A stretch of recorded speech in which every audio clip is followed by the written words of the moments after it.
judging if I cry a lot. It's okay. It's all right. You just let it out. You just let everybody know what's been going on. Okay. Hey everybody, it's Tyler and Rachel. We are sorry that we have not made a video for you guys in a while, but we are here to tell you why. It's gonna be pretty emotional for me. I finally feel ready to share this. You know, in our last video, I played a prank on Tyler. I was 2 days late and I gave him an old pregnancy test from I think it was from Calvin's pregnancy test. And that 2 days late turned into 9 days late. I decided to take a pregnancy test, you know, and it was negative. And I started getting very nauseous. I was having cramping, and so I thought it would probably be best to see the doctor just in case. I was scared. I didn't know what was going on. I had never missed a period before without being pregnant, and so to see a negative test, it was kind of just weird. So I went to the doctor and they took a pregnancy test and they said it was negative.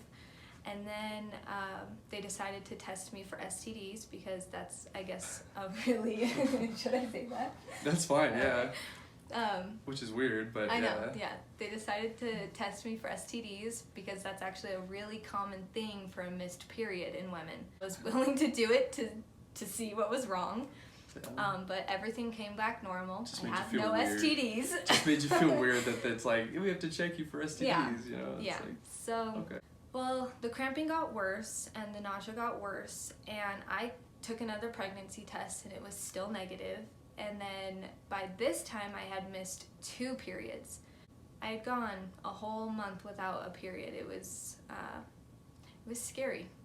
Yeah. I like to know what's going on with my body. I keep track of everything. I mean, you were showing signs that you were pregnant. Yeah, I mean the your nausea, behavior, the cramping, I was very irritable. Like your behavior was like that. I was like, man, you're acting like that when you were pregnant twice, you know, before, and so. Well, what was weird, what hit me really weird is I was very, very nauseous, but I had cravings. The first thing I would do in the morning was go to the toilet and just dry heave. Like, that's what I did with Dominic's pregnancy. And so to see negative tests was just weird. It was just not normal. Yes, so I went to the doctor again, and they took another pregnancy test, and it was negative. And my doctor decided to send me to get an ultrasound on my uterus, my ovaries, everything, just to check. So I go to get that done, and everything was clear. My uterus was empty, my ovaries were clear. However, my right ovary was hiding. Yeah. The lady who did the ultrasound, the nurse, she said, everything looks good. Couldn't find the right ovary. I can't find your right ovary. But it's no hiding. big deal. This has happened before. It's okay. So my doctor called me later and told me the same results. Everything is normal. You're good. Well, then the cramping on my right side got worse. I went back to the doctor, took another pregnancy test. It was negative. Got ultrasounds on my kidneys, on my uterus, on my ovaries again. Same thing, everything was clear, right ovary was hiding. By this point, I just thought I was crazy. Oh, and you looked sick. Yeah. I mean, you lost your appetite. And... It's okay, it's okay. It's okay. This was hard. And you know something's wrong with your body, but everybody around you, especially the doctors, are telling you that there's nothing wrong with your body. Yeah. And I mean, I called it from the beginning. I was like, I think you're pregnant.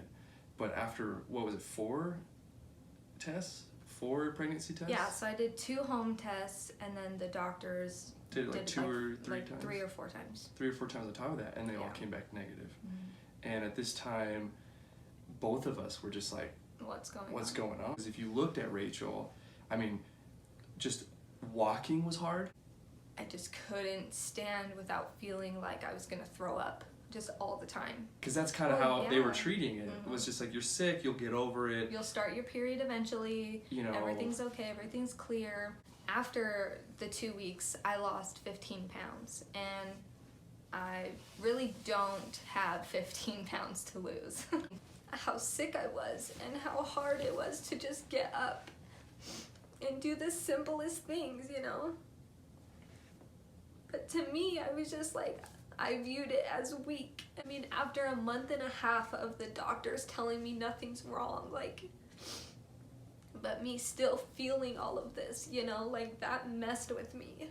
So we got in the car, we drove to the ER. The whole way there, I was just like questioning, like, should I even be going? You know, like, I'm just gonna... They're just gonna tell me everything's fine. Yeah, and I'm send just me gonna home. get there, they're gonna do the same exact thing, and then they're gonna be like, nothing's wrong, go home. They took me in the back alone, and the nurse tried to start an IV. I was so dehydrated that she couldn't poke my veins. She had tried on each arm to put an IV in, but because I was so dehydrated, she couldn't get it. So she had to go get someone else, and finally they were able to get an IV in me. That felt a lot better. I bet, yeah. Well, they drew some blood. That's how they That's how they found out. They drew blood. Just to test everything. Like 5 minutes after she left the room, she came back in and she said, change of plans, you're pregnant. And to hear that, I mean, it was like, it was almost a freaking relief, you know, Yeah. because I'm not crazy. yeah, because I was like, okay, so like all that all that throwing up I did, it wasn't for like nothing, you know, it was for a baby, you know, like that made me feel so much better. It's okay, babe. The thought like runs through my head, like I'm gonna have another baby. Yeah. Like Calvin's gonna be a big brother, you know, like is it a boy or a girl, you know, like, oh my gosh. We weren't really trying to have another kid. No, I was on birth control when we got pregnant. Yeah, we weren't really. We weren't trying, we you weren't know. trying Tyler's to. in school, I'm working, it's just like we weren't in a good place. We were under the plan that we're not gonna have another child until I'm out of school. Yeah. And so it was definitely a surprise. it was a surprise, for one, but at the same time it was a relief. So it was so many mixed emotions. It was just like, okay, I'm not crazy. Yeah. Thank goodness. Like, I knew that something was wrong with me, but at the same time, like, am I ready to have another child? Because I wasn't planning on this. So you have all these feelings going on. Yeah. And that was super hard to just kind of like all take in at one moment. You were feeling all those different kind of things at the same time. And you even told me you were scared to call me and tell me that you were pregnant because I every day I'm like, okay, we need another baby, and Tyler's like, no. Like, let's So, wait, like, let's wait. like me thinking of calling him, I was like, man, this is not gonna go good.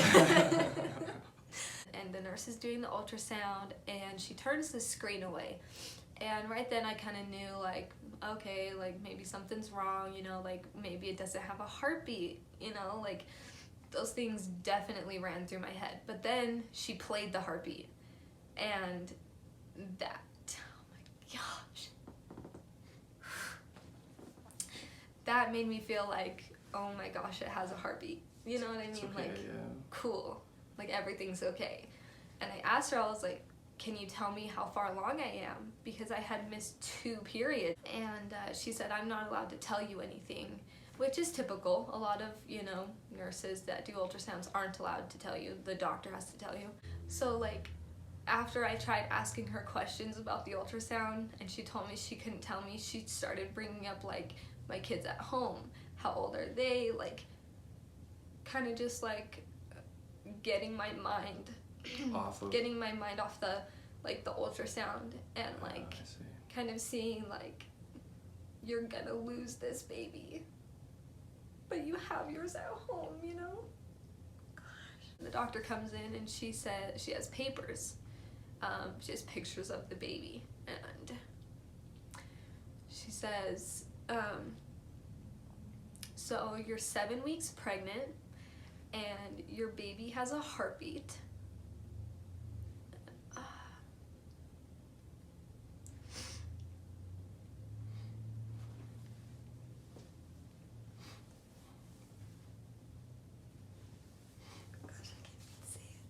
So she says, you're 7 weeks pregnant, your baby has a heartbeat, but your baby is growing in your ovary.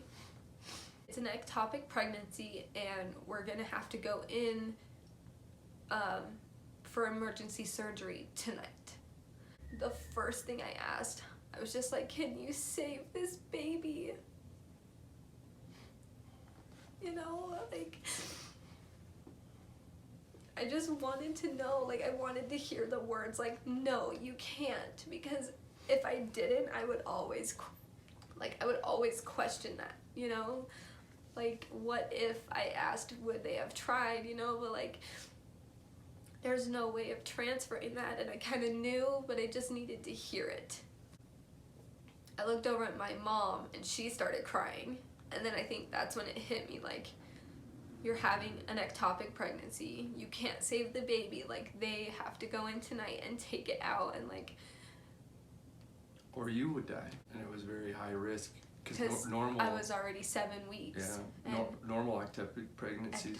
Ectopic pregnancies rupture at 4 weeks. Yeah, and they're in their hospital. They were just like, how did it not rupture, especially being 3 weeks beyond that, you know? Because they were saying 6 weeks, I think, was by far the highest that they've ever seen. And so, it's just a miracle. It's just a miracle that it hadn't ruptured yet. And that's when I called Tyler, and I told Tyler, and I'm pretty sure I was just bawling. You weren't. No? You called me, and you know, you said, you know, I have good news and I have bad news. And so I was kind of relieved when she said that, because I was like, okay, that means that they found something. That means that, you know, something, they know what the problem is. Yeah. I'm not crazy. Yeah. And then she said, I'm pregnant. And then I said, no surprise there. He was like, I knew it. I knew it, yeah.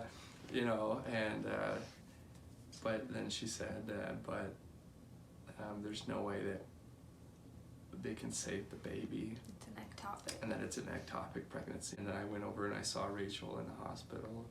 Rachel just looked so pale, and her eyes were very dark. Majority of ectopic pregnancies don't have heartbeats. The baby doesn't have a heartbeat, and so they just claim it as pregnancy tissue if it doesn't have a heartbeat. Rachel was just like, this is what the doctor said, we can, you know, we have 3 options of what we want to do. We can either with the baby, keep the baby in a jar, we can donate it to science, or we can just bury it. And that was a hard decision, you know. We weren't sure what we wanted to do, so the doctor gave us a minute, and we donated the baby to science. So we signed all those papers, and that was really hard. So nobody should ever have to sign those papers in their life. They wheeled me back, and they had me climb onto the operating table, and I can barely even remember doing that, to be honest. The next thing I know, I was waking up, and I have 3 incisions. I have one on my left side, one on my right side, and one in my belly button. But my baby ended up being in the tube, not the ovary, so I still have my right ovary, I just have no right tube. I didn't have those pregnancy hormones. It was almost like it was just automatically just like taken out, just removed. They told me I couldn't lift anything heavier than 5 pounds for 6 weeks. It was like, you know, C-section. Yeah, you know, that's what they said. They said, treat it as if it's a C-section. I asked a nurse, I was like, where's my family? Because, like, I don't know, it was just scary.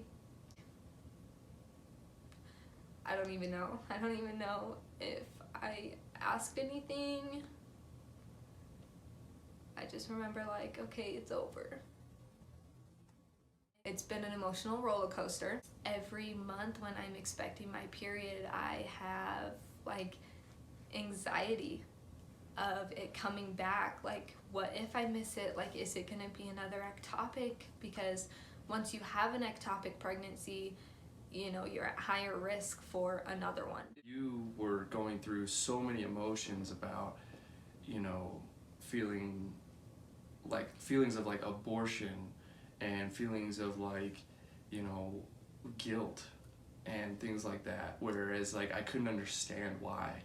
I remember feeling, because they told me that my baby had a heartbeat and because I heard it, I remember feeling like I was stopping my baby's heart to keep mine beating.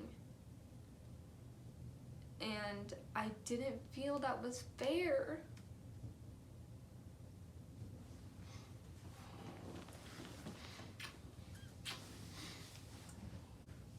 Ultimately, I made the decision to stop my baby's heart. And I think that's been like the hardest thing. I don't ever want to do that again. Don't ever want anybody to feel that. And so I didn't share a lot of those feelings with Tyler because I didn't feel like I should still feel these feelings. You know, I just felt like, okay, everything should be okay, I'm healed, I'm good, but no, they are still with me to this day. So don't keep them in. Don't keep them in. Please don't keep them in. If anybody's going through that, please don't keep them in. If you need to cry, cry. Just let it out. If you have someone who loves you, let them hold you while you cry. And you know, and I didn't understand.